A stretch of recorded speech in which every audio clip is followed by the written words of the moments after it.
Hello les amis, c'est moi Sophia, j'espère que vous allez bien, je suis hyper heureuse de vous retrouver pour une toute nouvelle vidéo. Aujourd'hui je vais vous présenter mes dernières lectures et c'est des lectures 100% littérature indépendante. Je suis hyper contente car c'est la deuxième vidéo que je fais à thème et qui représente que les auteurs indés, donc ça me fait hyper plaisir. Et j'espère que ça vous fait plaisir aussi parce que lire la littérature indépendante, et ben c'est vraiment cool et on fait aucune différence avec l'indé ou le pas indé d'ailleurs. Voilà, c'était juste ce que je voulais vous rappeler. Donc n'hésitez surtout pas à vous jeter dedans à corps et à cri et à l'âme perdue. J'ai oublié ma citation alors que je venais de l'avoir dans la tête. Bref. C'est pas grave, vous avez compris l'idée, c'est l'important. On va commencer tout de suite avec la lecture d'octobre qui était WW World Wide Web de Johanna Zahir. Vous voyez que ma couverture n'est pas du tout la même que celle que vous avez lue si vous avez participé au club d'écriture ou de celle que vous avez lue si vous avez lu le livre en 2019 ou 2020. Elle a été changée et j'adore les deux couvertures. Moi j'ai l'ancienne version, je suis une nostalgique, que voulez-vous, j'ai acheté ce livre en 2016, ça fait 4 ans qu'il est dans ma palle. Et il attendait juste le bon moment pour sortir. Et maintenant que je l'ai trouvé, ben j'avoue que je suis hyper triste de l'avoir lu. Parce que il m'accompagne quand même depuis hyper longtemps, chaque année. Et je vous avoue que le ressortir comme ça m'a fait un petit quelque chose. Je pourrais pas expliquer, mais j'étais contente de l'avoir dans ma palle. Je me suis dit que m'attendrait un jour. Et maintenant qu'il est lu, qu'il a été dévoré, eh bien, je suis triste de l'avoir lu. Je sais pas si ça vous est arrivé d'être triste d'avoir lu un livre que vous savez que vous allez lire un jour ou l'autre, mais vous pensez pas que c'était si à la fois lent et en même temps si rapide. Ça fait 4 ans qu'il attend et vous l'avez lu d'une rapidité j'allais dire extrême, mais oui, extrême. Et voilà, et je me suis pas rendu compte. Voilà, c'est quand même l'un des tout premiers livres indépendants que j'ai acheté. Si ce n'est même... c'est pas l'un des tout premiers. C'est le premier livre d'auteur indépendant que j'ai acheté. C'est aussi pour ça qu'il est un peu spécial pour moi, clairement, parce que je l'ai acheté donc au tout début de mon blog, quelques mois après la création de mon blog. Et même si j'avais lu un livre indé avant, c'est vraiment le premier que j'ai acheté. Donc voilà, il a vraiment une connotation hyper spéciale pour moi. Et j'avoue que oui, c'était un petit peu un ami qui m'accompagnait au fur et à mesure que les années passent. Et maintenant que je l'ai lu, et je me sens un peu triste et en même temps un peu heureuse. Voilà, c'est tout à fait bizarre, mais c'est vrai que maintenant que je vous le dis, je me rends compte, c'est le premier bouquin que j'ai acheté en indé et clairement, voilà, je suis hyper fan. En plus, j'adore l'autrice, Johanna, elle est très très gentille, très très sympa et franchement, c'était une super rencontre quand je l'ai acheté et donc forcément c'était pour moi un peu c'était pour moi normal de l'inviter à ce club lecture et de faire avec elle un live.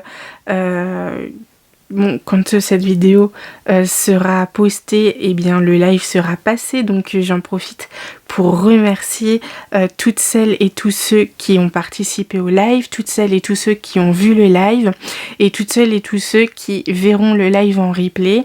N'hésitez pas à commenter, à liker, à partager évidemment. Je remercie bien entendu Johanna pour sa participation au live et j'étais vraiment très très heureuse de faire ça avec elle et j'espère que je vais pouvoir le refaire avec elle bientôt.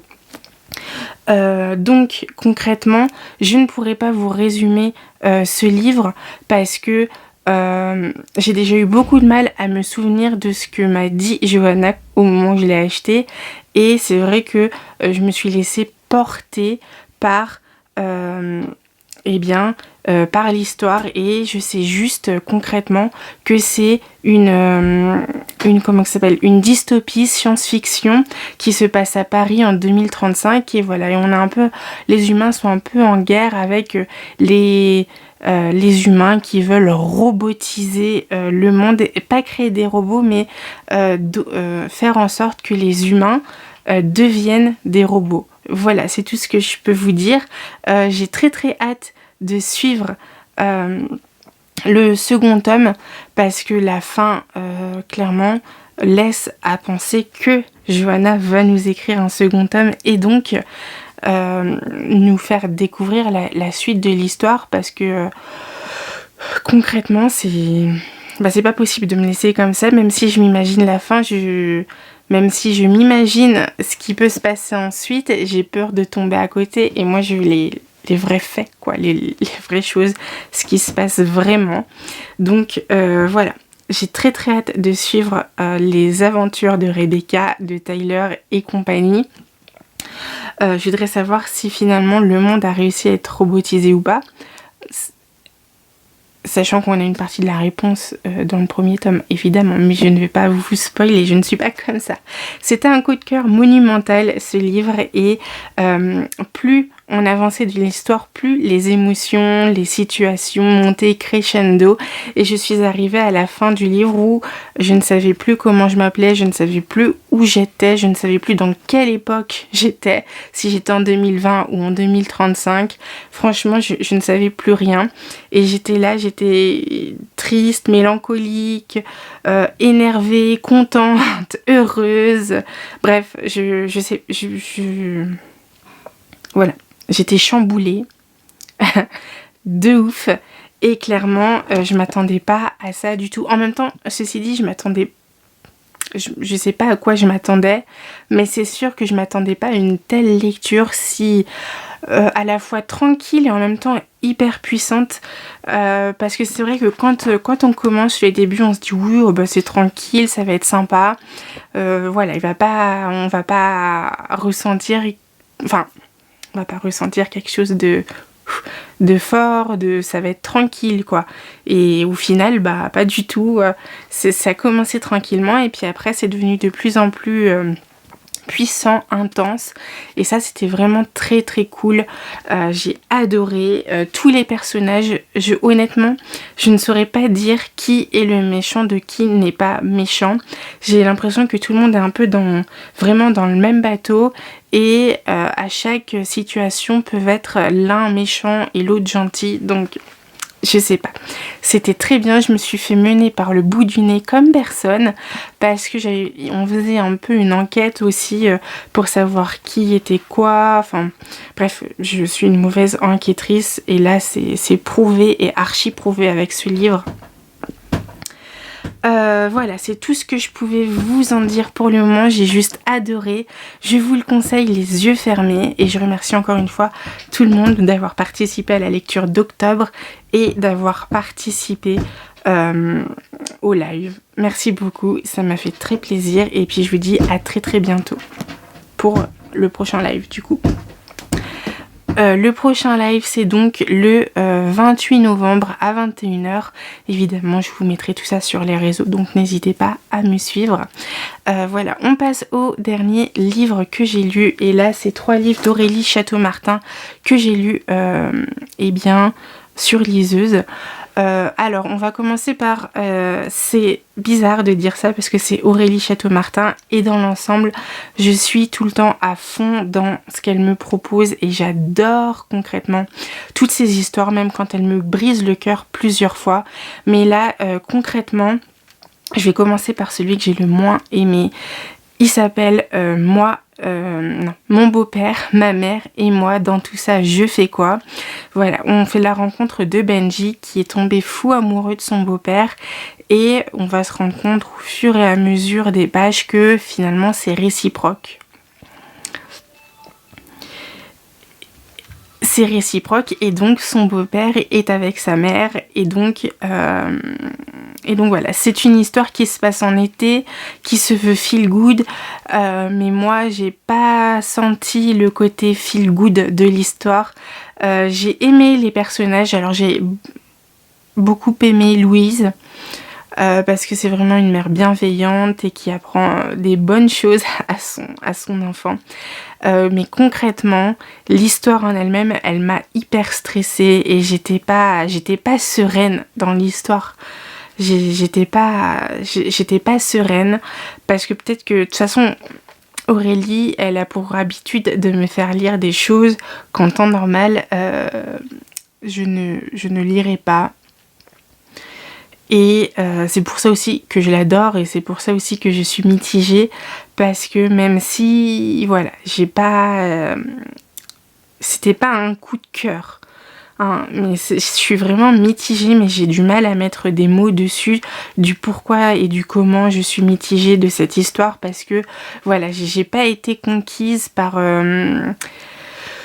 je dirais pas j'ai pas été conquise déjà par le côté feel good, parce que moi j'étais vraiment hyper stressée par l'histoire et plus les pages tournaient, plus voilà, j'étais pas sereine. Les personnages, oui, je les ai trouvés attachants, mais sans plus. Voilà, donc ne m'en veux pas, Aurélie, s'il te plaît. Je sais toujours pas comment m'exprimer à ce sujet. Ce que je t'ai dit en message privé, c'était vrai. Ce que j'ai écrit sur ma chronique, c'était vrai. Ce que je dis ici, c'est encore vrai. Donc concrètement, je suis hyper confuse avec cette histoire. Juste, si vous avez adoré, aimé, lu, n'hésitez pas à venir m'en parler. Pour qu'on en discute tout simplement, et peut-être pour m'aider à mieux cerner ce que je pense moi-même de ce bouquin. Voilà, c'est tout. Ensuite, on va continuer avec Aurélie Château-Martin, parce que j'ai lu une duologie qui s'appelle... alors je vais l'appeler Les aventures de Clems et Denis, Clems alias Clément, ou sinon le premier tome s'appelle... Évidemment, je vous mettrai bien entendu les premières de couverture, hein, pour qu'on se repère bien. Le premier tome s'appelle Le jour où je me suis retrouvée confinée avec mon coloc gay. Et donc ça nous raconte l'histoire de Clément et Denis qui sont colocataires depuis 3 ans. Denis a toujours su qu'il avait des sentiments pour Clément, mais c'est lors du confinement qu'il s'est... que ses sentiments a pris tout son sens en fait. Et Clément, lui, il se définit comme hétéro, mais comment ça s'appelle, mais il s'est rendu compte pendant le confinement aussi que finalement il avait des sentiments pour Denis, donc c'était vraiment très très beau. Et puis du coup ça nous a fait, là pour le coup j'ai ressenti le côté feel good, j'ai adoré Clément et Denis, c'était vraiment des personnages qui m'ont donné beaucoup d'énergie, voilà, qui m'ont fait rire, qui m'ont fait mourir de rire, c'était un truc de malade. Je les ai adorés, franchement, c'était magnifique quoi. J'ai adoré toute cette bienveillance, tout ce respect mutuel qu'ils avaient entre eux, même si à un moment ça partait un peu mal, il y avait toujours quelque chose qui faisait relativiser les personnes, enfin Clément et Denis, et qui leur faisait prendre le meilleur côté de la chose en fait. Et ça, j'ai trouvé ça extraordinaire, tant de bienveillance, tant d'amour, tant d'énergie, c'était beau, j'ai adoré, franchement je suis même presque déçue de l'avoir lu aussi vite. Je pouvais pas les lâcher, mais en même temps voilà, maintenant j'ai plus rien d'eux et ça me rend un peu triste quoi. Voilà. Et le second tome, ça s'appelle Le jour où mon petit ami hétéro a annoncé à sa famille qu'il sortait avec un homme. Et donc là, on suit donc Clément qui est de retour chez lui après le déconfinement pour revoir sa famille, et il va inviter Denis pour lui dire concrètement qu'ils étaient en couple. Et là aussi, c'était beau, c'était tendre, c'était bienveillant, c'était respectueux. J'ai adoré la famille et les réactions de la famille de Clément, pardon.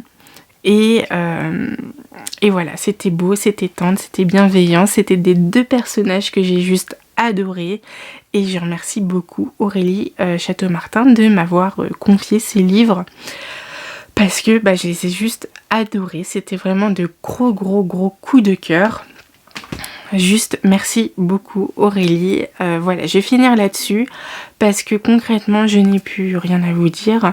Le livre d'octobre s'intitule Le baptême du soleil tome 1, Ascendance tome 1. Donc c'est une trilogie de Bastien Pantalé et vous retrouverez les zones d'achat en barre d'infos, le lien du Discord en barre d'infos, les réseaux sociaux de moi en barre d'infos également, et mon Utip pour me soutenir si vous voulez.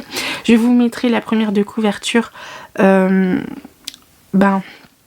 côté de moi aussi de la lecture de novembre, parce que mon livre il est un peu loin et j'ai oublié d'aller le chercher.